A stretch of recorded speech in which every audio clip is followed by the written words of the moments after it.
Cápsula 1. Dispositivos invasivos y precauciones clínicas.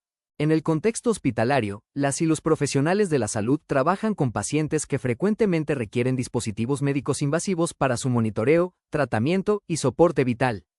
El conocimiento y reconocimiento de estos dispositivos constituye un aspecto esencial de la seguridad clínica, ya que su manipulación inadecuada o desplazamiento accidental puede generar eventos adversos graves y comprometer la salud del paciente.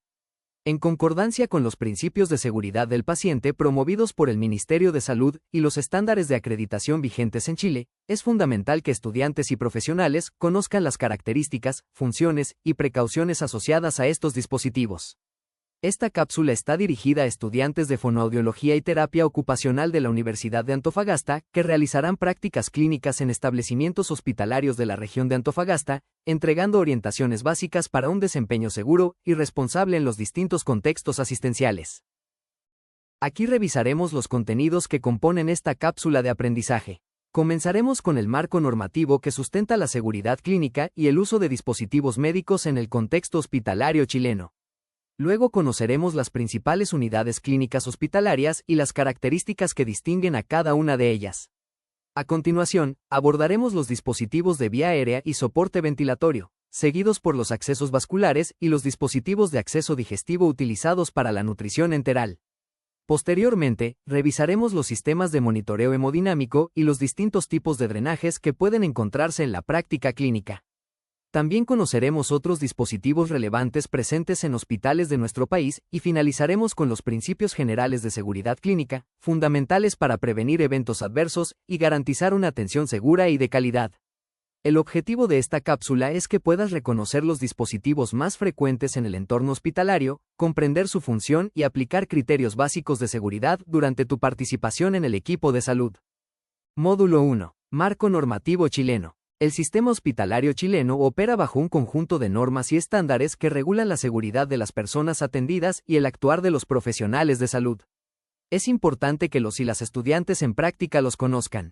La Ley 19.966, conocida como la Ley del Sistema de Garantías Explícitas en Salud, define garantías de atención para patologías prevalentes como el accidente cerebrovascular, el traumatismo encéfalo-craneano, la enfermedad pulmonar obstructiva crónica y el cáncer. En todas estas condiciones, la fonoaudiología y la terapia ocupacional son parte frecuente del equipo tratante. El Decreto 38 del Ministerio de Salud del año 2013 regula los estándares de acreditación hospitalaria, incluyendo la gestión de dispositivos médicos y la seguridad de los pacientes.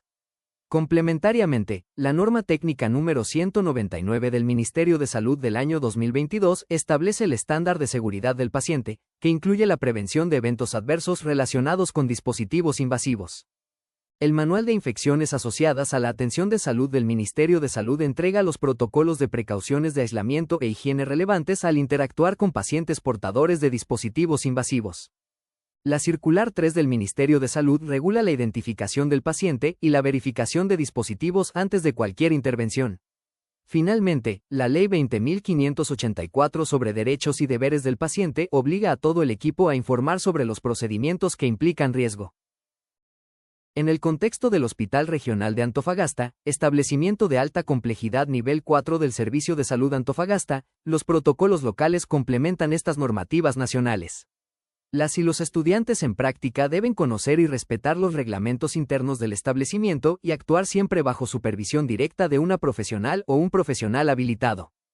Unidades clínicas hospitalarias. En los hospitales de alta complejidad de Chile, las personas hospitalizadas se distribuyen según su nivel de gravedad y requerimientos de monitorización. Las unidades de mayor complejidad corresponden a la Unidad de Cuidados Intensivos, UCI, donde se atienden pacientes con riesgo vital que requieren monitoreo continuo y soporte avanzado de funciones orgánicas. En estas unidades es frecuente encontrar ventilación mecánica invasiva, traqueostomías, catéteres venosos centrales, líneas arteriales, sondas nasogástricas u orogástricas, sondas vesicales, drenajes quirúrgicos y múltiples bombas de infusión.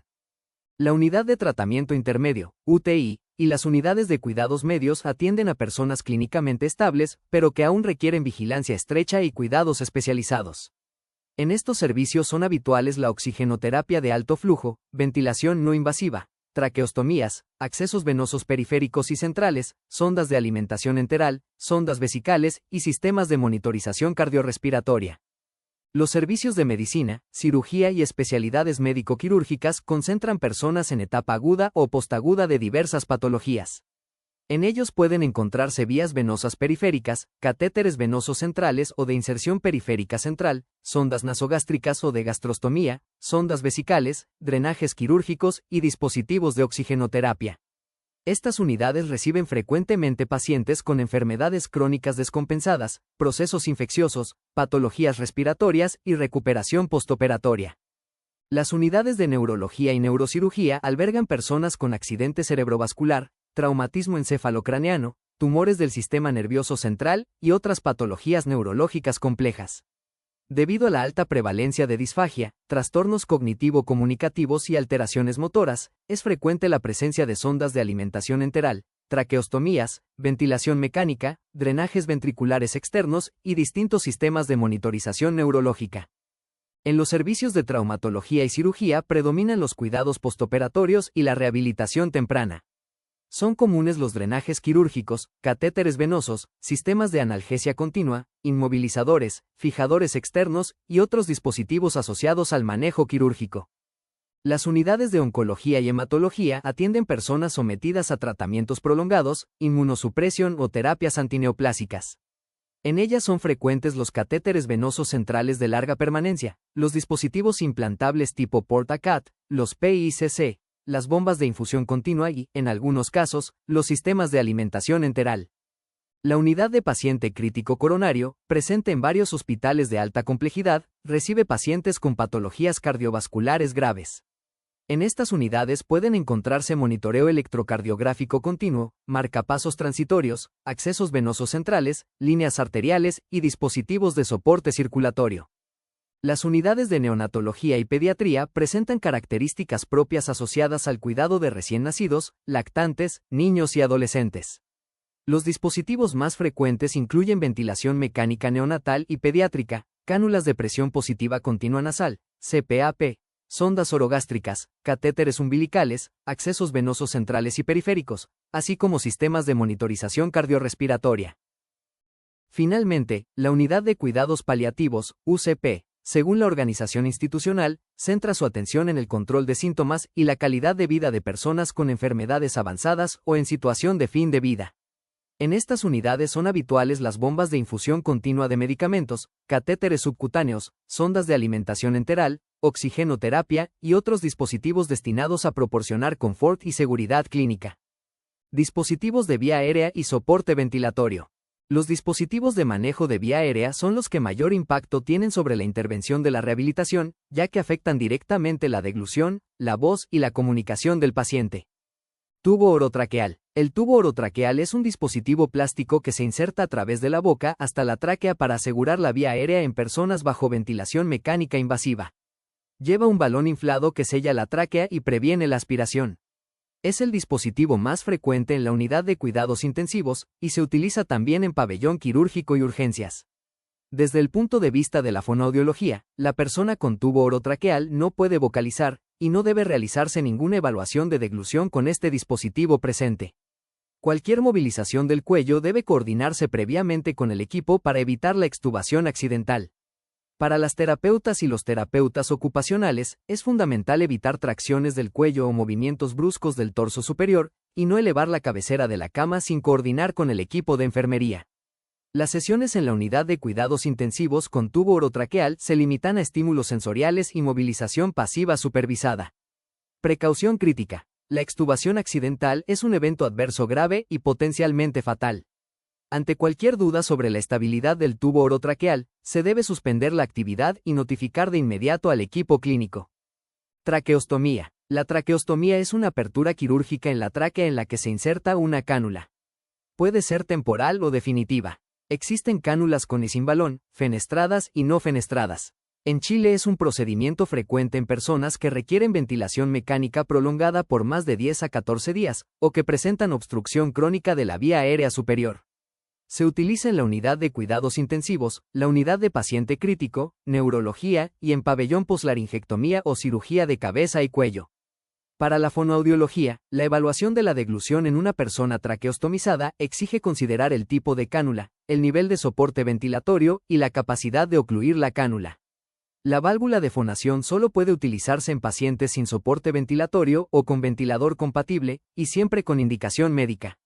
Idealmente, la evaluación de deglución con traqueostomía se realiza mediante fibroendoscopía de la deglución. Para la terapia ocupacional, se debe evitar traccionar la cánula ni las cintas de sujeción durante el posicionamiento o la asistencia en actividades de la vida diaria. En el entrenamiento de higiene y vestido del cuello, se debe adaptar la actividad para evitar la contaminación del traqueostoma. Nota clínica. En el Hospital Regional de Antofagasta, el protocolo de decanulación es conducido por el equipo médico con participación de la fonoaudióloga o el fonoaudiólogo en la evaluación de la deglución y la fonación previas. Las estudiantes y los estudiantes no deben participar en este proceso sin supervisión directa. Ventilación mecánica invasiva. La ventilación mecánica invasiva es un sistema de soporte respiratorio conectado al paciente a través del tubo orotraqueal o la traqueostomía. El ventilador regula la frecuencia, el volumen y la presión de cada respiración. En Chile los modelos más frecuentes en las unidades de cuidados intensivos públicas son el Servo-I, el Puritan Bennett 840 y el Hamilton G5. La regla fundamental en presencia de ventilación mecánica invasiva es no desconectar ni modificar los parámetros del ventilador, y no silenciar sus alarmas bajo ninguna circunstancia. Ante cualquier alarma, se debe llamar a la enfermera o al enfermero de manera inmediata. Además, se debe suspender la sesión si el paciente presenta una saturación de oxígeno inferior al 90%, bradicardia, taquicardia o agitación. Ventilación mecánica no invasiva. La ventilación mecánica no invasiva es un soporte ventilatorio que se entrega a través de una mascarilla facial, nasal o nasobucal, sin necesidad de intubación. Los modos más frecuentes son la presión positiva continua en la vía aérea y la presión positiva bifásica. En Chile se usa ampliamente en descompensaciones de la enfermedad pulmonar obstructiva crónica, síndrome de apnea obstructiva del sueño e insuficiencia respiratoria moderada. Para la fonoaudiología, la evaluación de la deglución debe realizarse con la mascarilla retirada momentáneamente, solo si el equipo médico lo autoriza. La persona que usa mascarilla de ventilación no invasiva no puede comer ni hablar con fluidez mientras la lleva puesta. Para la terapia ocupacional, las actividades que implican retirar la mascarilla, como la alimentación o la higiene facial, deben programarse en los periodos autorizados de descanso de la ventilación, coordinando con enfermería y el equipo médico. Oxigenoterapia suplementaria. La oxigenoterapia suplementaria consiste en administrar oxígeno a concentraciones superiores al 21% del aire ambiente. Los dispositivos de entrega más frecuentes en los hospitales chilenos son la cánula nasal o bigotera, utilizada a bajo flujo, que permite la alimentación y la comunicación oral sin interrupciones. La mascarilla facial simple, de flujo medio, que dificulta la alimentación y requiere retiro con autorización médica durante las comidas. La mascarilla Venturi, que entrega concentraciones precisas de oxígeno y es frecuente en personas con enfermedad pulmonar obstructiva crónica. La mascarilla de reservorio, para hipoxemia severa, que nunca debe retirarse sin indicación médica. Y la cánula nasal de alto flujo, un sistema calentado y humidificado que en algunos casos permite la comunicación oral y la alimentación supervisada. En todos los casos de oxigenoterapia, se debe vigilar la saturación de oxígeno durante toda la sesión. Si desciende por debajo del umbral definido por el médico, habitualmente por debajo del 90 o 92%, se debe suspender la actividad y notificar de inmediato. Accesos vasculares. Los accesos vasculares son vías de entrada al sistema circulatorio para la administración de medicamentos, fluidos, nutrición parenteral o para el monitoreo hemodinámico. Su manipulación inadvertida puede causar desde extravasación hasta embolias o infecciones sistémicas graves. Vía venosa periférica. La vía venosa periférica es el acceso vascular más frecuente en el hospital. Es un catéter corto insertado en una vena periférica, habitualmente en el dorso de la mano, el antebrazo o la fosa antecubital. Se utiliza en todas las unidades hospitalarias para la administración temporal de medicamentos, hidratación y transfusiones. La precaución fundamental es evitar la tracción, el doblez o la compresión del brazo donde está instalada. Durante las actividades de higiene y vestido del miembro superior, se debe proteger el sitio de inserción. Ante signos de flebitis, como enrojecimiento, calor o dolor, o de extravasación, evidenciada por edema alrededor del sitio, se debe notificar a enfermería de inmediato. Catéter venoso central. El catéter venoso central es un catéter de mayor calibre que se inserta en una vena de gran diámetro, como la subclavia, la yugular interna o la femoral. Puede tener una o múltiples luces, y permite el monitoreo de la presión venosa central y la administración de fármacos vasoactivos, nutrición parenteral total o quimioterapia. Es frecuente en la unidad de cuidados intensivos, la unidad de paciente crítico, oncología y hematología. La precaución principal es no traccionar las líneas conectadas. Cuando se realizan actividades de posicionamiento que involucran el cuello o el hombro, se debe informar siempre al equipo de enfermería. El catéter femoral limita la movilización del miembro inferior, por lo que las transferencias deben coordinarse cuidadosamente. Línea arterial. La línea arterial es un catéter insertado en una arteria, habitualmente la radial, la femoral o la braquial, para el monitoreo continuo de la presión arterial y la toma de gases arteriales. Se reconoce por el transductor de presión conectado y la onda pulsátil visible en el monitor. Es frecuente en la unidad de cuidados intensivos, la unidad de paciente crítico y los pabellones de alto riesgo. Se debe evitar toda tracción, compresión o flexión de la extremidad. No se debe tomar presión arterial con manguito en el mismo brazo donde está instalada una línea arterial radial. Precaución crítica. La desconexión accidental de una línea arterial constituye una emergencia hemorrágica. Si esto ocurre, se debe aplicar presión directa firme sobre el punto de inserción y llamar a la enfermera o al enfermero de inmediato. Catéter de hemodiálisis y hemodiafiltración. El catéter de hemodiálisis es un catéter de gran calibre para la conexión a máquinas de diálisis o hemodiafiltración continua en personas con insuficiencia renal aguda grave. Es particularmente frecuente en la unidad de cuidados intensivos del Hospital Regional de Antofagasta, dado el alto índice de insuficiencia renal asociado a factores ambientales y laborales de la región minera. No se debe movilizar al paciente durante una sesión de diálisis sin coordinación con el equipo. Las sesiones de terapia ocupacional o fonoaudiología deben programarse fuera de los periodos de conexión al dializador. Dispositivos de acceso digestivo y soporte nutricional enteral. El manejo de los dispositivos de acceso digestivo es de especial relevancia para la fonoaudiología, ya que involucra directamente la vía oral, la deglución y la nutrición de la persona atendida. Sonda nasogástrica. La sonda nasogástrica es el dispositivo de nutrición enteral más frecuente en el hospital chileno. Es un tubo flexible de cloruro de polivinilo o silicona que se inserta por la fosa nasal hasta el estómago. Se usa para la nutrición enteral a corto y mediano plazo, para la aspiración de contenido gástrico y para la administración de medicamentos cuando la vía oral está contraindicada. Es frecuente en la unidad de cuidados intensivos, neurología, medicina interna, urgencias y geriatría. Para la fonoaudiología, la presencia de sonda nasogástrica no contraindica por sí sola la evaluación de la deglución, pero puede interferir mecánicamente con la motilidad faringoesofágica y aumentar el riesgo de reflujo. Ante ensayos de vía oral, se debe coordinar con el equipo médico si la sonda se mantiene o se retira transitoriamente.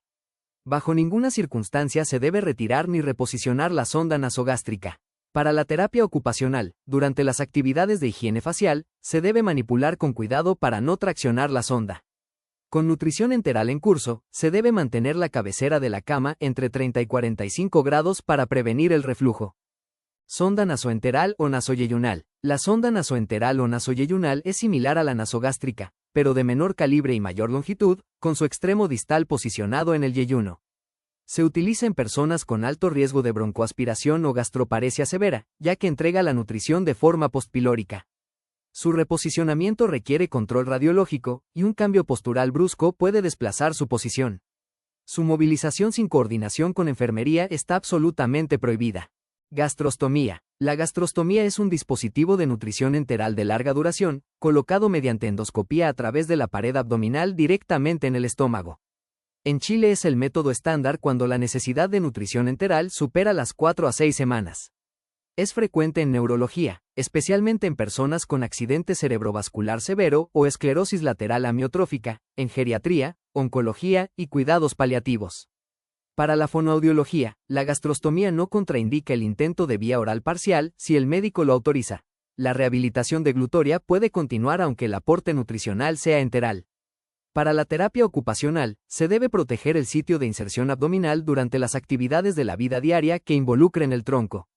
Se debe mantener la posición semisentada con nutrición enteral en curso, y se puede entrenar a la persona cuidadora en el cuidado del estoma.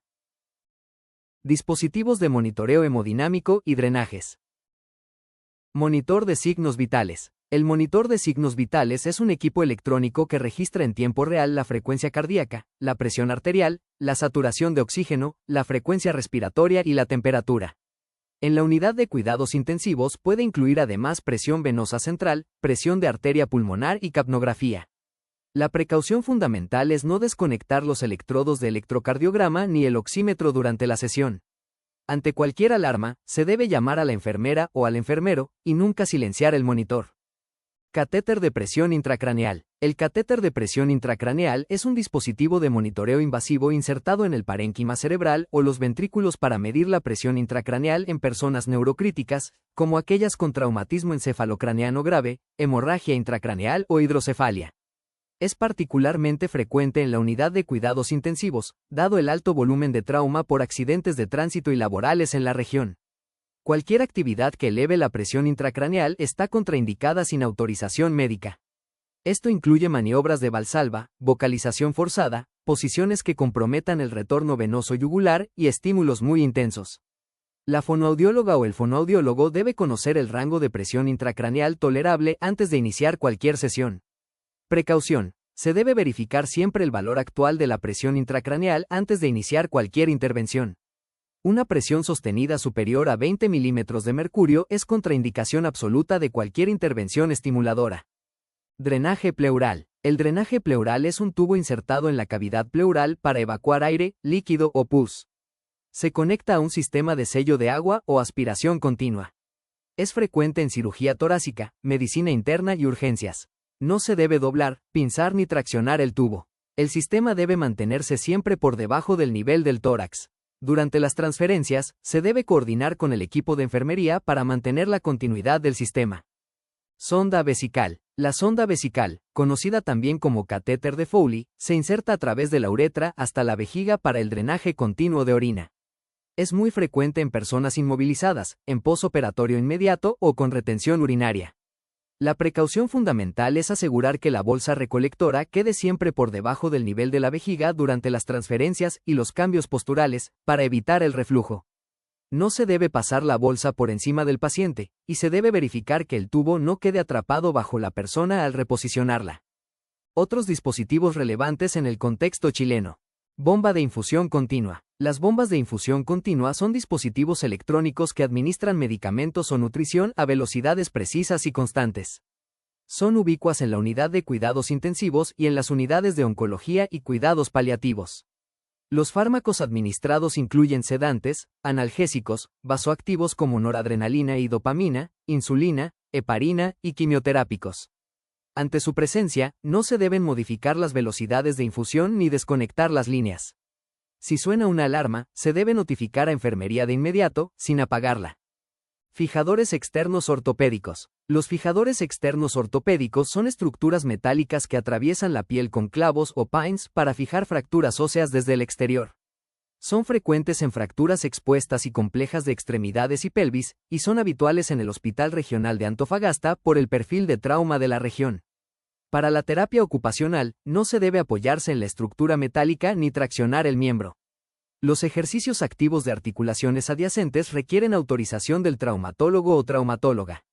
Es importante enseñar a la persona atendida y a sus cuidadores los cuidados del fijador y los signos de infección en los sitios de entrada de los clavos. Collar cervical y ortesis de columna. Los dispositivos de inmovilización cervical incluyen el collar blando, el Philadelphia y el Miami J, entre otros. Para columna toracolumbosacra existe la ortesis correspondiente. Son frecuentes en trauma raquimedular, cirugía de columna y fracturas vertebrales. Para la fonoaudiología, la inmovilización cervical puede dificultar la deglución y la apertura oral. Se debe informar al médico si el collar interfiere con la evaluación deglutoria, y no se debe retirar sin autorización expresa del médico tratante o del neurocirujano. Para la terapia ocupacional, las actividades de higiene y vestido en la zona cefálica deben adaptarse. La transferencia de personas con lesión medular aguda requiere técnica específica y autorización del neurocirujano o neurocirujana. El catéter subcutáneo, conocido como mariposa o butterfly, es un dispositivo de acceso subcutáneo para la administración de medicamentos en personas en cuidados paliativos, habitualmente morfina, midazolam u otros fármacos de confort. En Chile su uso ha aumentado significativamente en el contexto de los programas de alivio del dolor y cuidados paliativos del Ministerio de Salud. Las zonas habituales de inserción son el abdomen, los muslos y la región infraclavicular. Se debe evitar traccionar el catéter durante el posicionamiento y comprimir la zona de inserción durante las actividades de la vida diaria. Ante signos de induración o inflamación local, se debe informar a enfermería. Principios generales de seguridad clínica. Más allá del conocimiento específico de cada dispositivo, existen principios generales de seguridad clínica que las fonoaudiólogas, los fonoaudiólogos, las terapeutas y los terapeutas ocupacionales deben aplicar de manera sistemática en cada sesión hospitalaria. Antes de cada sesión, antes de ingresar a atender a una persona, se debe revisar su ficha clínica para conocer el diagnóstico, las indicaciones médicas, el régimen oral autorizado y las restricciones de movilización. Luego, se debe identificar visualmente todos los dispositivos presentes antes de iniciar cualquier actividad. Es fundamental consultar a la enfermera o al enfermero a cargo sobre el estado actual de la persona y si existe alguna contraindicación para la sesión. Se deben verificar los valores de signos vitales y establecer con el equipo los umbrales de suspensión de la actividad. Finalmente, se debe informar a la persona atendida y a su familia o red de apoyo sobre la actividad que se realizará. Durante la sesión, durante toda la sesión, la fonoaudióloga, el fonoaudiólogo, la terapeuta o el terapeuta ocupacional deben mantener una posición que les permita visualizar el monitor y los dispositivos en todo momento. Se debe suspender la actividad ante cualquier alarma del monitor, ante un cambio brusco en el estado del paciente o ante cualquier duda sobre la seguridad de un procedimiento. Cualquier incidente, aunque parezca menor, debe comunicarse de inmediato a enfermería. Higiene de manos y precauciones estándar. En el contexto chileno, el Ministerio de Salud regula las precauciones estándar de higiene para la prevención de las infecciones asociadas a la atención de salud. Para las estudiantes y los estudiantes en práctica, esto implica el lavado de manos con agua y jabón durante 40 a 60 segundos, o el uso de alcohol gel durante 20 a 30 segundos, antes y después de cada contacto con la persona atendida. Se debe usar el equipamiento de protección personal según el tipo de aislamiento. Precauciones estándar, de contacto, por gotas o por vía aérea. Los dispositivos invasivos son puerta de entrada para microorganismos. Nunca se deben tocar catéteres, sondas o conexiones sin indicación y entrenamiento específico. Regla de oro. Ante la duda, no actuar sin preguntar. En el entorno hospitalario, consultar es siempre señal de responsabilidad profesional. El error de omisión casi siempre es menos grave que el error de acción cuando se trata de dispositivos invasivos. El reconocimiento y el manejo seguro de los dispositivos invasivos es una competencia transversal e indispensable para todo profesional de la salud que se desempeñe en el entorno hospitalario, incluyendo a las fonoaudiólogas, los fonoaudiólogos, las terapeutas y los terapeutas ocupacionales. No se trata de que estas disciplinas operen los dispositivos. Se trata de que los reconozcan, comprendan su función, anticipen los riesgos y adapten sus intervenciones para garantizar la seguridad de la persona atendida en todo momento. Una profesional que desconoce la diferencia entre una sonda nasogástrica y una sonda nasoyeyunal puede hacer una indicación de vía oral equivocada. Un terapeuta ocupacional que no identifica una línea arterial puede desconectarla durante una transferencia. Estos no son escenarios hipotéticos, son situaciones que podrían ocurrir en hospitales y que se previenen con formación y preparación.